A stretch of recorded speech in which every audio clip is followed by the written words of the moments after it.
again. Hi. Hi. Guess you came back for your watch, huh? Mm-hmm. Here. Thank you. Where'd you find it? Under the sofa. Well, good night. What's the matter? I have violated my own code of ethics. What? As a lawyer, all my life, I've been obligated to hear both sides of any story. Well, I think it's time that I gave you a chance to tell yours.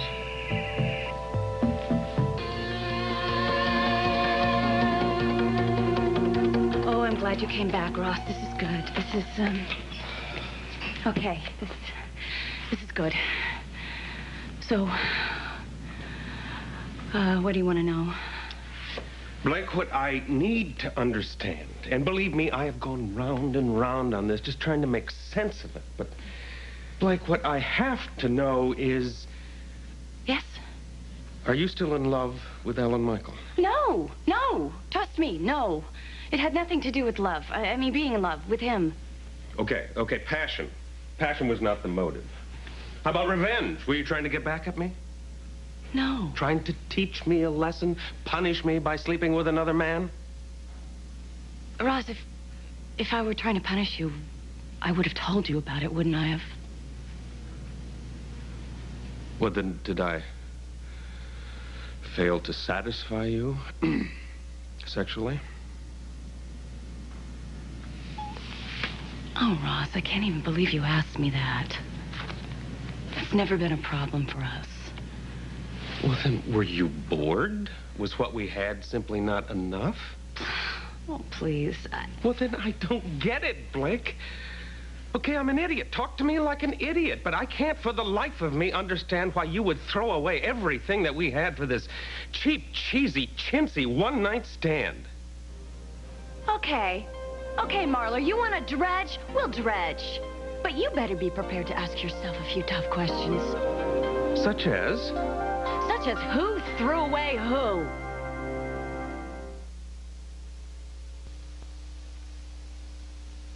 Oh, no.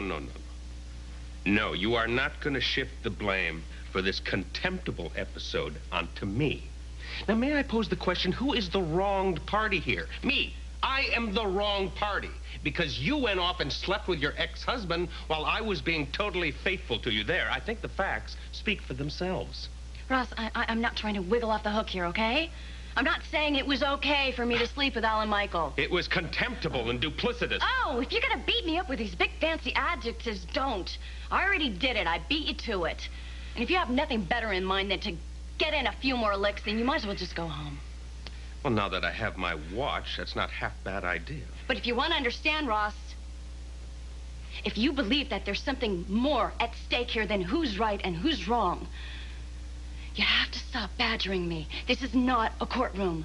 And I'm not some stranger you are interrogating. It's me. It's Blake. It's the person you used to share everything with, remember? I know who you are. You don't need to remind me.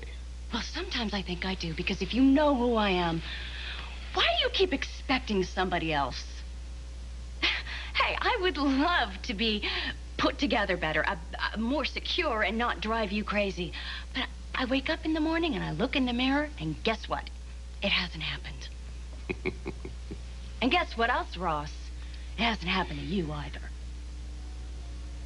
Ross, have you ever stopped to ask yourself that maybe you have withheld when it would have been just as easy to give? Now, wait just a minute. This is your excuse for cheating? I didn't think I was cheating that night. What did you think you were doing? Killing time? I thought I was drowning, Ross. If you remember that night, I asked you if you loved me, and you couldn't even answer me. Blake, you knew I loved you. I certainly knew it. I'm not a mind reader, Ross. I needed to hear you say it. I practically begged you to say it, and you wouldn't even spare me so much as a word. So you tell me, Marler, who cheated who? Whom? Oh! Michelle.